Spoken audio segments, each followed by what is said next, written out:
Welcome to Building the Future. I'm your host, Kevin Horick.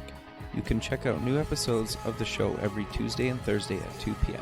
If you missed an episode or want to get more information about the show, please visit buildingthefutureshow.com.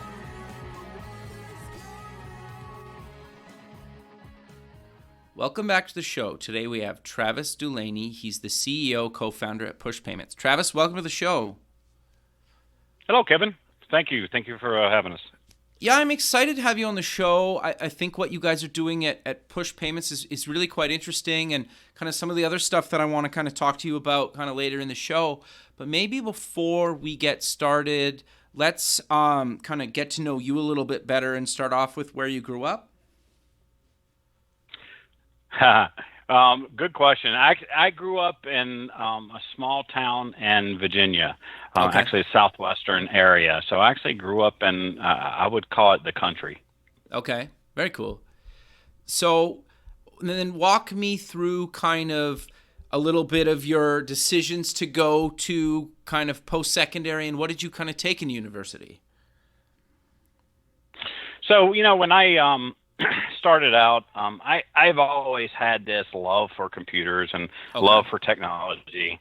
Was there like a defining moment in your childhood or something like you remember? Yeah, I don't think so. I other than the fact that I've always been building things. As a small child, I took things apart, which drove my parents nuts. But as I got older, I wanted to know how it worked and how to put it together and build new things. So, I grew up spending half my time on the farm, really, with my grandparents and building barns and helping on the farm and, doing things with my hands. So, I was always building something from a small age. But as I grew up, I remember actually in high school, I'm going to date myself a little bit, but they had the big TI-99, and that was the big deal. We had computer class, right? And so we learned DOS, and you type 10 and a line and 20 and a line, kind of, and everybody did your little loops on the screen, so it drives the teacher nuts, right? And so, that's the kind of it was just always curiosity to me, and then ultimately.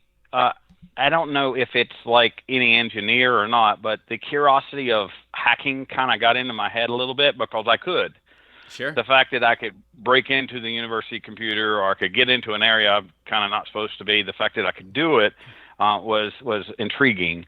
Well, and it's kind of like a rush, right? Yeah, kind of. So after that, it kind of wore off a little bit, and I wanted to build things. So I started out. And actually a little community river or a little community college called New River up in Virginia, and later took classes at Virginia Tech, and really just fell in love with it. Really, I mean that was just There's two things that I found that I really enjoyed, and one was business, and the other one was engineering. But yeah, I think the computer engineering came because just the way I think. I believe that when you have a logical reasoning mindset and the way you think, everything seems to be logical and in an order and one after another. I think it just lends itself to being a coder or a developer or engineer or architect. Sure. No, I think that makes a lot of sense. So you've kind of had a diverse background and you've worked in kind of a bunch of different industries. Do you maybe want to walk me through kind of your kind of career before you kind of got into the payment space and co-founded a company in Push Payments? Yeah, absolutely. I guess I was trying to find myself a lot. I went to school and I actually got into a little bit of photography work and a little creative side, if you will. And then as I worked that, it allowed me to travel around the East Coast of the United States. And yeah, I guess for the most part, I enjoy warm weather. And Virginia, you and me both. It was just a little too cold. So I think Florida was just closer than California. So that's where I ended up. Gotcha. And, and so I was a little bit of a wandering soul a little bit. looking to find myself and find what I wanted. Always driven, always opening up really companies. I've probably had 20, 25 different companies and small little things here and there. So I've always been the entrepreneur type. And every job I've ever had, people used to go, man, you need to start your own company. You're just too passionate. Because in the corporate world, a lot of people don't care. Yeah. And so they come do their job, they go home, and that's the end of it, right? So I'm a firm believer there's two kinds of people in this world, and there's people that care and don't care. And I don't mean that in a derogatory sense. I really mean it's almost like a left and right brain, right? I mean, yeah, totally. The people that are creatives tend to be, a little bit, la-da-da, take day by day. That's just not who I am. I'm a type A personality. I'm driven. That's just who I've been. I think that my early childhood environment created a situation that really created me a driving individual, that I was out to prove what I can do. And that's just I've never left me. So I found my way to Florida, and I worked in odd jobs to make ends, and no matter where I was at, I seemed to climb the ladder. And I found this little startup, and this startup company was called ClaimCard. And ClaimCard was just changing its name to a company called Wildcard Systems. Okay. So Wildcard Systems, I'm like, okay, a tech company, cool, that's good. I just come out of an M&A organization rolling up dial-up ISPs, basically, back in the day.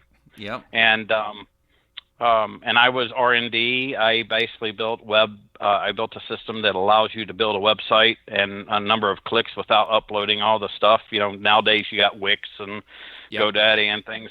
Well, this was a website in a box years ago, right? Actually, did one of my it's just little simple things, in web hosting companies. And so then this opportunity came along with ClaimCard, and I was like, that's interesting, that's different. And so I got involved, and really as a project manager, I started out. And from there, I was giving a couple of responsibilities around a joint venture that the company had with Visa, and it was all about converting travelers' checks to a card, right? Oh, so this was Wildcard was really the inventor of the open loop prepaid card.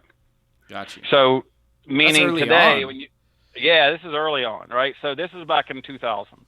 So it came out of Y2K, picked up this job, and I was like, wow, this is kind of interesting. And next thing you know, I was building the very first international prepaid program that went cross-border. So we did things with Banco Patel and Bank Mercantil and the Dominican Republic, and we did the Benny card, which still exists today, which is an FSA card. We did a number of programs that I was either product or I drove the development or one thing or another. I worked just about everything was to work in this company, and we were all driving toward the end goal, and sure enough, we got bought. We got bought by a company called eFunds, which then turned around and got bought also by FIS, and that's kind of the beginning of the end. So I spent really a good part of 15 years doing that, and growing up in the payment industry and that side, and the issuer side and the acquiring side. Got a really good understanding of a lot of different sides of the financial services world. And towards the end of my prepaid stint, the FIS had just bought Metavante.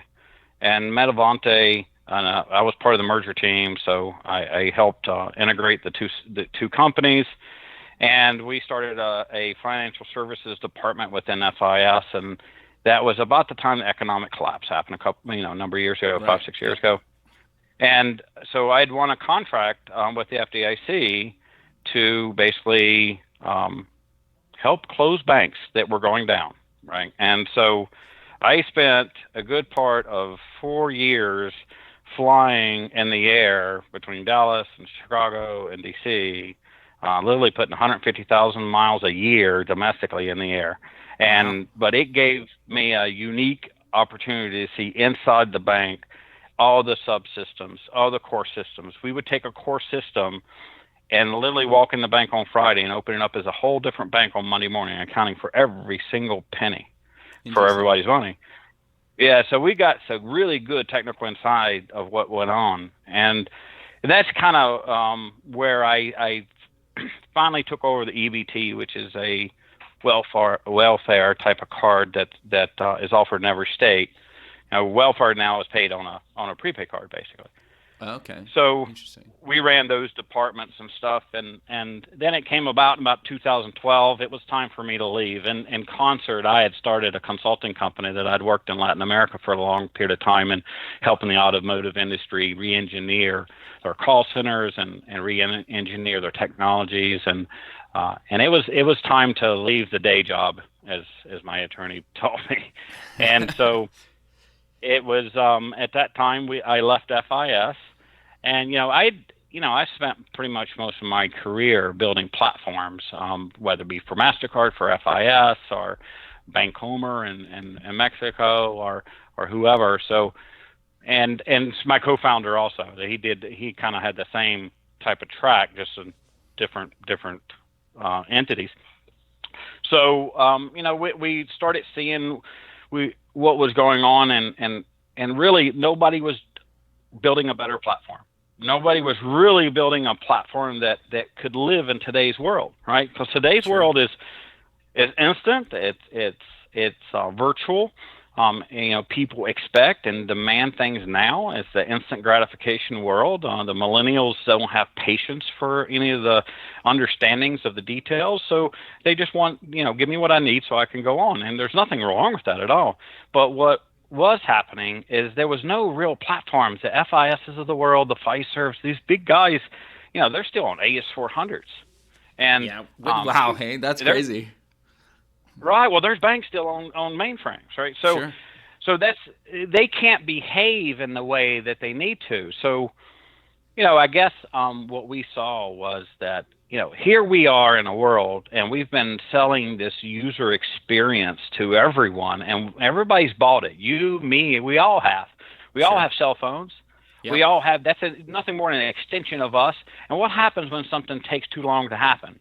You're getting annoyed. Why in this? What's happening? What's wrong? Right? Yep. Well, totally. the real problem is the infrastructure isn't there to support it. It's been wired together with duct tape and Band-Aids to make it feel that way. But sure. in the reality is, when you see these commercials of people standing up at a table going, "I'll get the check," and everybody goes, "I'll send you $10. I'll send you $. It doesn't really work that way. Behind the scene, there's a bunch of mice running ACH batch transactions and files, and it's really not all in line. Sure. So we said that, we're going to build a better platform. And so that's really what we set out to do, to be honest with you. And during that time frame, we always were expecting to make it instant and real time, because single message settlement SMS is a lot more efficient than what goes on today. So we went down that road right off the bat. And so we really built a new platform that is truly scalable. We're using the latest technology and obviously in the cloud, so that it can scale not only globally, but also all the way down to the memory sticks, right? So it can all regenerate itself. I mean, there's AI built in. There's all these other things, really for the purposes of helping our industry really get up to date, because everybody is expecting something that can't be delivered. So when you're in a system design, how do you fix that? You're going to build something new on top of the old? You want to put another party dress on the same old pig? It's really about, the only way to do it is build brand new and then start to slowly migrate and build on the new over time.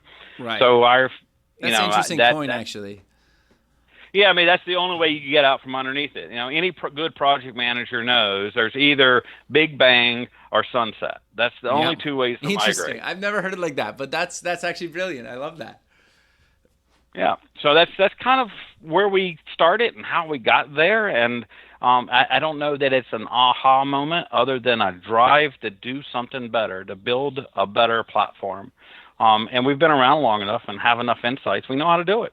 Sure. And so but we've got a lot of help. I'll do respect. There's a lot of people in the industry that has really reached out and helped us. I mean, we were, for the most part, nobody. I mean, people knew who we were, but we were still small, right? I mean, it's not like we're a multi-billion-dollar company, But we were dealing with multi-billion-dollar companies, right? We're dealing with these major processors. We're dealing with these major networks, the Visas, the Mastercards, the Amexes, all the PIN debit networks. These large processors, large banks.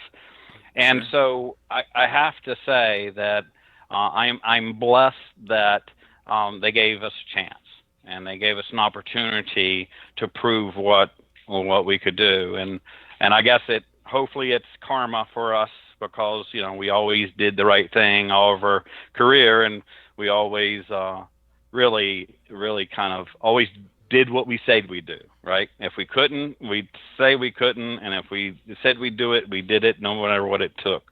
And that's been our mantra. We today that we still work that way. We still push the envelope. We still push it beyond what most people think it can be done. No, that's great, man. I love that. And I think the thing that I find interesting about kind of the whole banking industry compared to the Canadian banking industry, because I'm Canadian, but is there's like 5 or 6 kind of big Canadian banks, and like if you're not with one of those, you're not using a bank. But in like America, there's like hundreds of them, and like I watch the like Android Pay or like Apple Pay or whatever it's called. Payment thing, it's like, we added 60 new banks today. And I'm like, what do you mean 60 new banks? So I think like people maybe don't realize how complicated the banking industry is in kind of obviously the States and even other parts of the world, right? Where when you guys are kind of solving this issue that almost, like to your point, kind of sounds simple, but it's like very complicated from kind of a technology kind of just, connecting to these systems that were never meant to be connected to, right? Yeah, and you're right, and I would only correct one comment related to that. The technology is probably the easiest part. All due respect. I mean, anybody. Okay. I would say that I'm not special in the line of technology. I'm probably a little forward thinking, and I do think ahead.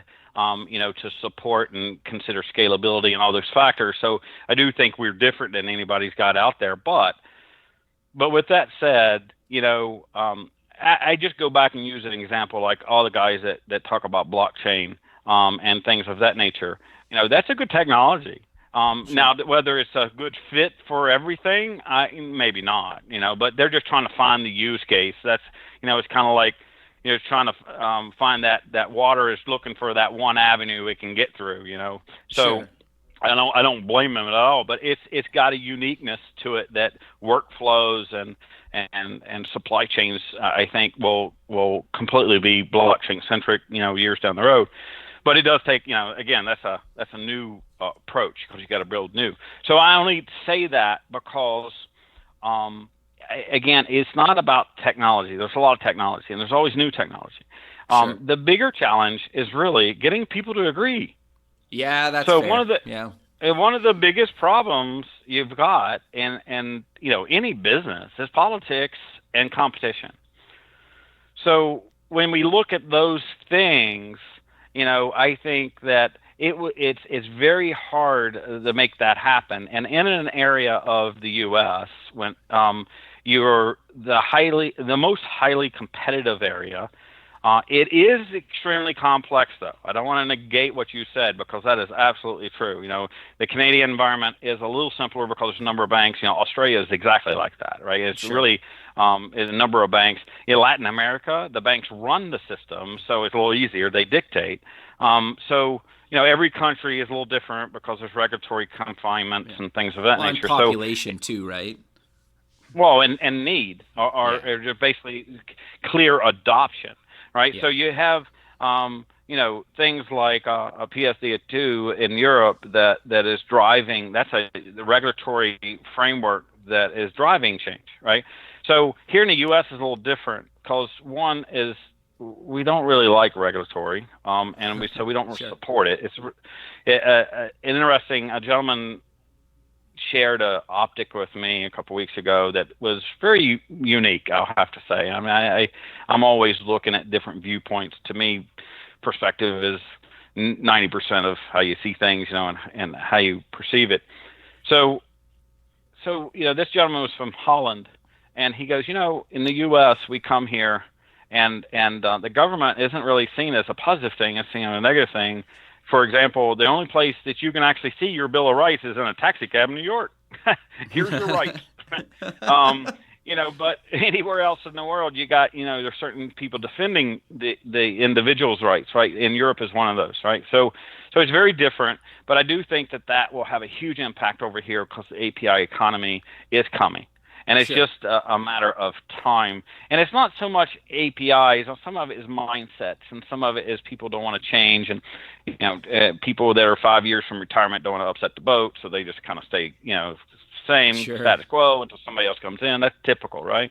Yep. So I think some of that is just time. Some of it is adoption. Some of it is regulatory framework to allow it. I was talking to a bank the other day, and they said, we can't do this because the regulatory environment would change the scope of what is viewed under this particular rule. And so as a result, some things in the cloud you can't do. Interesting. And so I thought that was interesting, right? And of course they were saying, "But you can do it. We can use it." But I thought that was an interesting way of looking at it, right? Yeah, for sure. But, so it is complex. It is hard. And that's really why we went after the hardest thing first, because everything else is downhill from there, really. And I do have to commend, though. I'm part of the Faster Payment Task Force, and that just wrapped up here recently. Still on the secure payments, but what the Federal Reserve did with that task force, I think, really solves the problem I talk about with competitive natures and the politics side. In short, they came and they put out the all come type of call, and everybody could join. Anybody could join, individuals, companies, advocates, processors, banks, whoever. And it was almost under the mantra that says, okay, guys, you need to come into this task force so we can figure out how's the best way forward for faster payments and digitalization. Because if you don't, we're going to do it, and you're going to swallow what we send you. Sure. So yeah. Interesting. That was an easy way of going, you need to get in here and do it, because if you don't, we will, right? And so I laughed about that even with the guys there, but it was a good message, because in the end, we built some good relationships during that 3 years, met some people we wouldn't have normally had a chance to. I used to joke with them and say, this is a Federal Reserve sponsored networking event. And but I think what it did is it took all the barriers down, and we used it. And I'm going to tell you, there were some drag out fights in those rooms. There was times that it got hot because it was competitive, and in some cases, some people were getting carved out, and they didn't like that.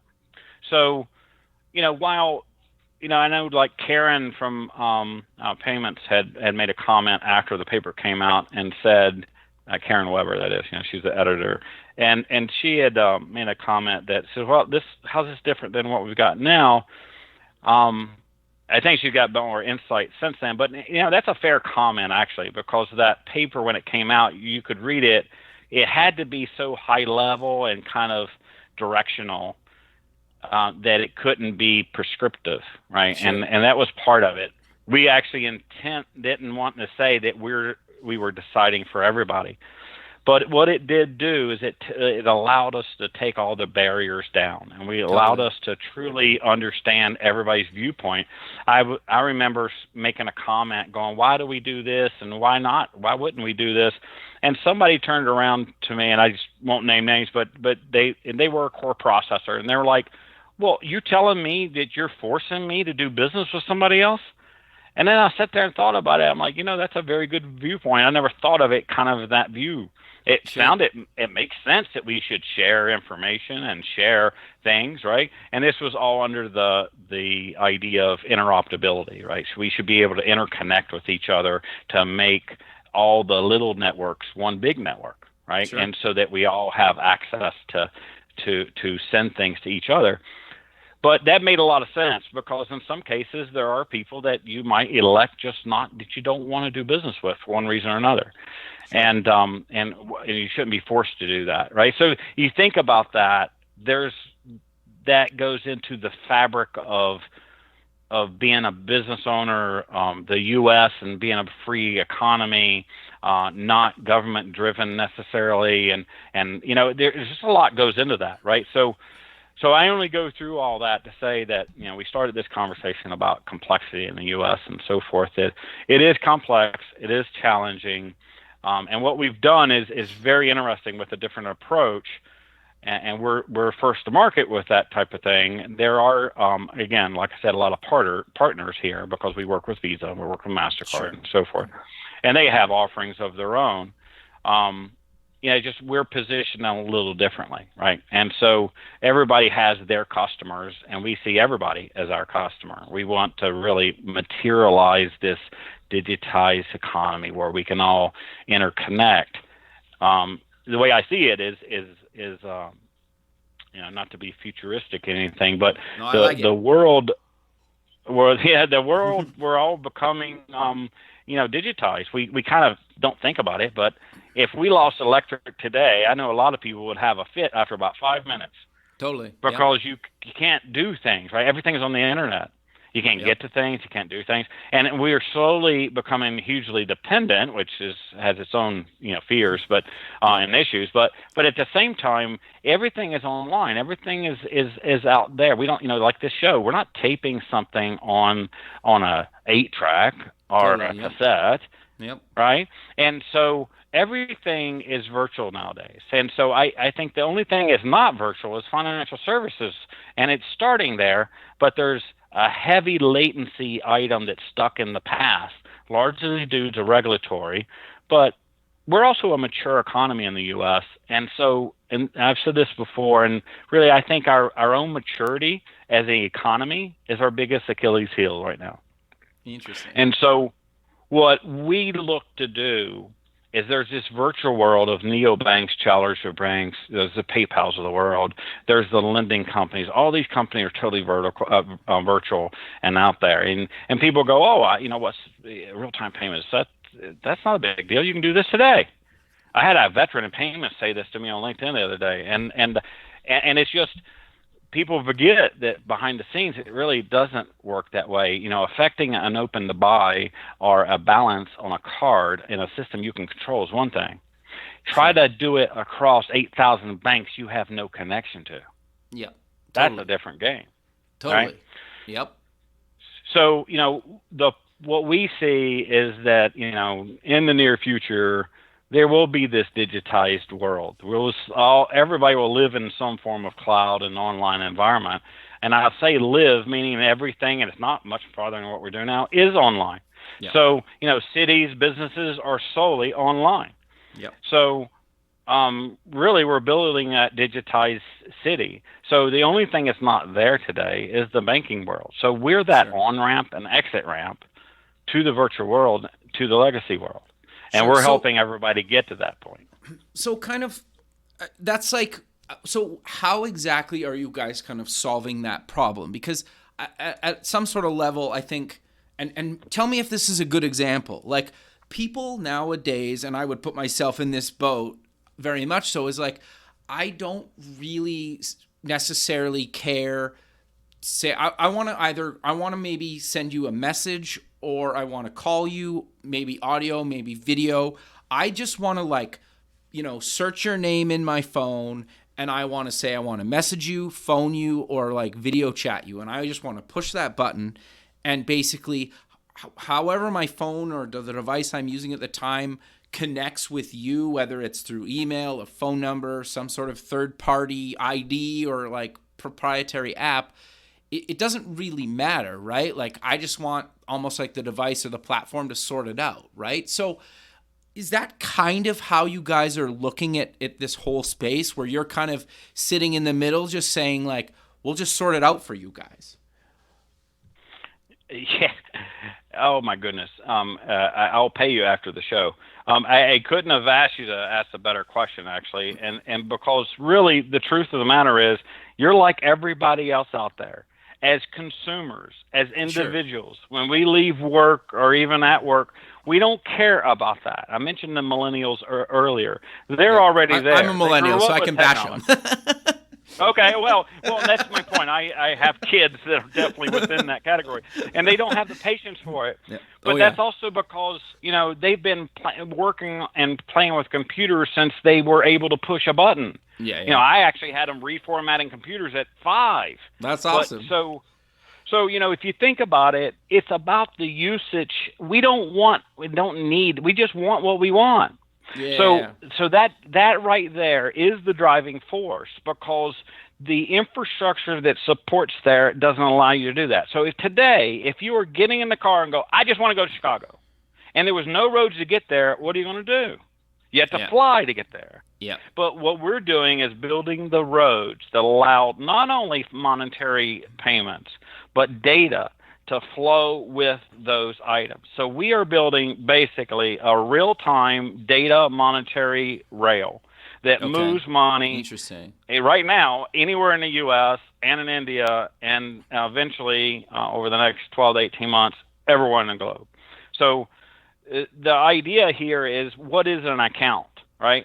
It's right now, it's not just a bank account. If I would argue, you go to Comcast or you go to your cable company or AT&T company or anything, you have an account that has a monetary value. It's just in the negative that you're topping up every month to pay it back. So interesting. Right? So if you think about that, all your accounts, you have multiple accounts. Everything down to your browser login is an account. It's just a profile. So So all these things have accounts, and I've always argued that digital wallets aren't a product, because they were trying to sell them as a product. If you go back in time and you look at like the soft card, right? They're not a wallet. They're not a product. They're a feature. Yep. So if you look at Uber, that is a digital wallet that has taxi catching features around it. Yeah, totally. Nobody will ever call it that, because that's not what it is to you as a consumer. Sure. You're sold on the features. The capabilities is what makes it easy.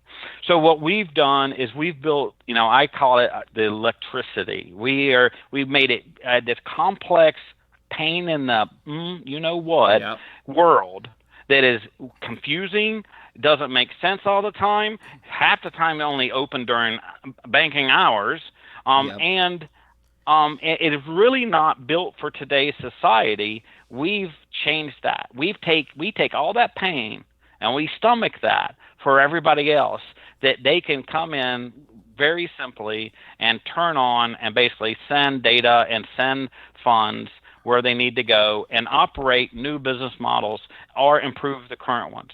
A good example today is restaurants. Today, restaurants, when they close up, if it's, let's say it's a long weekend on the holiday on a Monday, right? And it's Thursday night or even Friday, and they have a big dinner, right? A lot of people show up, and they've got, probably $5,000-$10,000 in food out, and they probably have $50,000 at least of receipts for credit cards for people paying for their dinner, right? Sure. Do you know when they're going to get that money? Maybe Tuesday or Wednesday. Really? And they still have Saturday, Sunday, and Monday to do dinners, lunches, and breakfasts or whatever they're doing, and still have to pay for all that food. That is a liquidity problem. That is a float that they have to deal with, right? So we've actually solving some of those problems, and we're working with processors today that allow those merchants to get paid immediately. They batch out at the end of the night, and a second later they get their funds. Interesting. So they increase liquidity, and they can do more, do better, right? And that's what this world should be about, right? We shouldn't. What we have really done is flip the model. Today, the model is built, and you pay interchange, and you pay all these things based on risk and based on time, because it's really about chargebacks. It's about brand risk and monetary risk. In our models, we eliminate that. So there is I shouldn't say there's no risk, because there's no such thing, but we have negated all the normalized risk. There's no chargebacks. There's none of that. When you pay for something, you pay for something. And so it's all goods funds model is what it's called. So it's like, it's the same thing. If you're going to pay with your debit, why does it take 3 days for that money to get there? Well, how's that different than me handing you a $20 bill? Yeah, fair. Right? Yeah, okay. So now think about a model in the world in the future that has a negative credit line underneath that, so that you can pull from a credit or a debit if you don't want to use your own cash.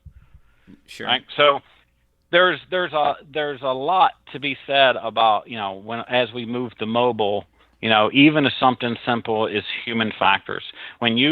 If I was to reach out and hand you a $20 bill, that's the same action if I was reaching out with my phone and tapping. Yeah, totally. So why does it have to go through all this risk model that's been built there for years? Now, there's a lot of people making a lot of money there. That's one reason. So it won't change overnight. But, we can at least help negate some of the challenges in that model today.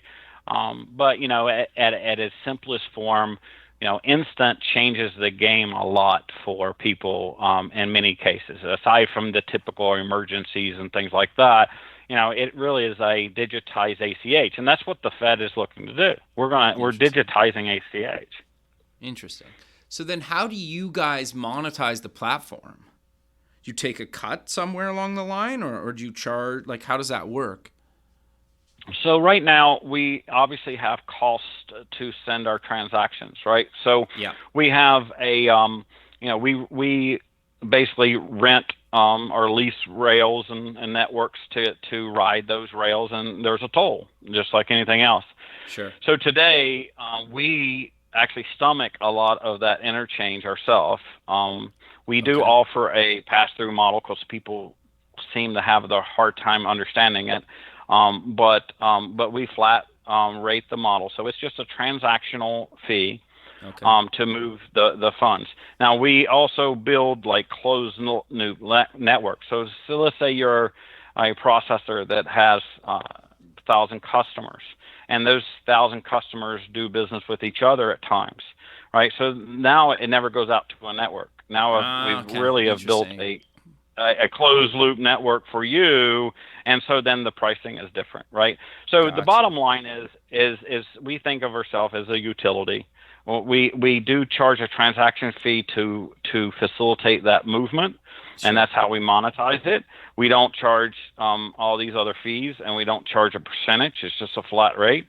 And then we hope at one time here in the near future, we hope to do, I would say, the right thing for certain entities. One of the things that has bugged me since the day it happened, you remember the ice bucket challenge last year? Yep. Everybody got in on that. Everybody dumped ice on their head, and really that charity raised more money in 45 days than any other charity in history. Sure. Yep. Do you have any idea how much they paid in credit card fees? No idea. Not a clue. To be honest. $8 million. Wow. In 45 days. That's crazy. That's charity. That's people giving their money for helping others. Why are we charging people for stuff like that? Right? Sure. And so I have a bleeding heart for stuff like that. And, and this is, the U.S. is one place, but, and then there are other parts of the world, in India, if you don't pay, you don't get surgeries. So, some people get kicked out of hospitals and die on the streets. And then people, simply because people can't get there to give them the money because they live in another town, and it's just not ways to doing that a lot. So these are issues that, I guess part of the part that bothers me that is one of the byproducts of what we're hoping to build globally is that we can truly have a no fee charity process that basically hospitals and charities all get funds that can be sent to them, without any fees. So to me, that just doesn't make sense.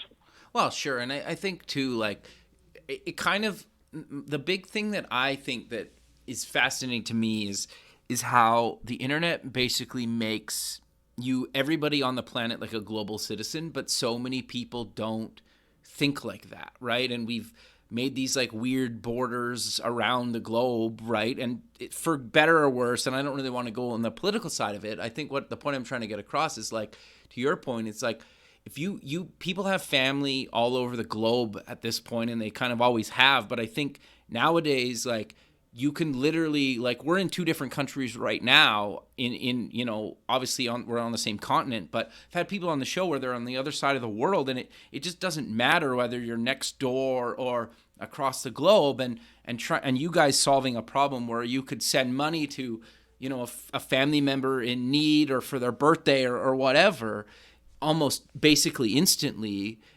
It is just like, it just makes so much sense, right? And I love the idea of being able to do that.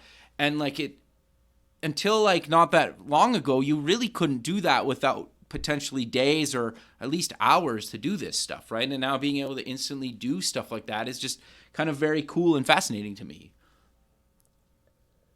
Yeah, and that's, aside from the novelty of it, it really just it changes the paradigm so much. Totally. We kind of and life changing, even from right, a business perspective.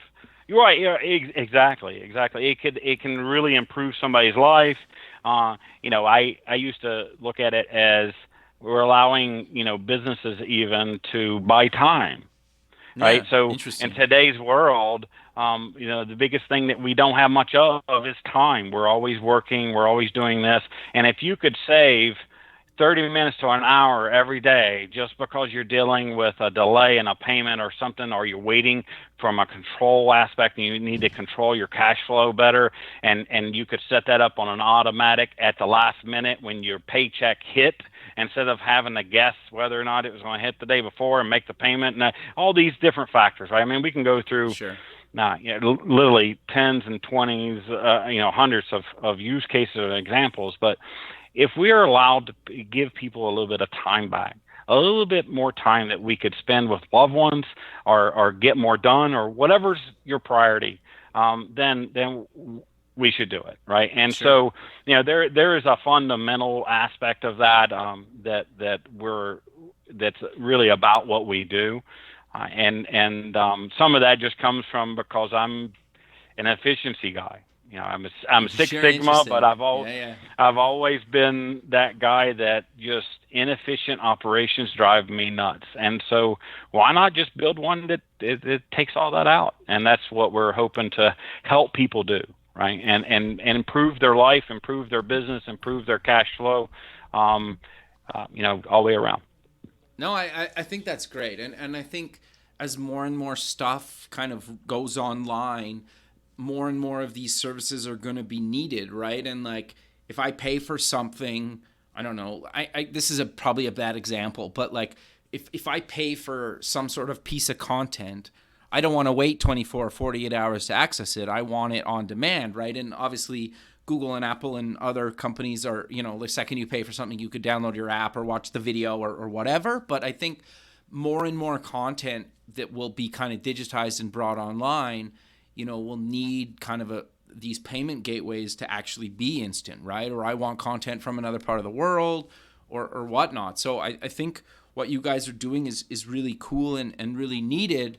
But we're coming to the end of the show. So let's maybe close with mentioning where people can get more information about you guys online and any other kind of social media you want to mention. Yeah, absolutely. So obviously you can reach us at pushpayments.com online, and there's plenty of ways of reaching out online, to whether it be just adding to the newsletter or reaching out to get a demo. We do demos live so that you can see it real time yourself. Once you see it, it changes the game. It's funny how we talk about it a lot, but when people see it, I've had 30-year veterans in the industry with their mouth open. I have to kind of lift their jaw up. That's awesome. Because it's just, it's impactful when you see it. It is. And we're on Twitter. It's push. I can't even remember my Twitter one. That's sad. But we're on Twitter and LinkedIn. Basically, all you got to do really is Google us. Yeah, you guys are just push payments at Twitter. Exactly. Perfect, Travis. Well, I really appreciate you taking the time out of your day to be on the show, and look forward to keeping in touch with you, and have a good rest of your day. Well, thank you so much, Kevin. Appreciate you having us again, and have a wonderful day. You too. Thanks. Bye. Thanks. Bye-bye.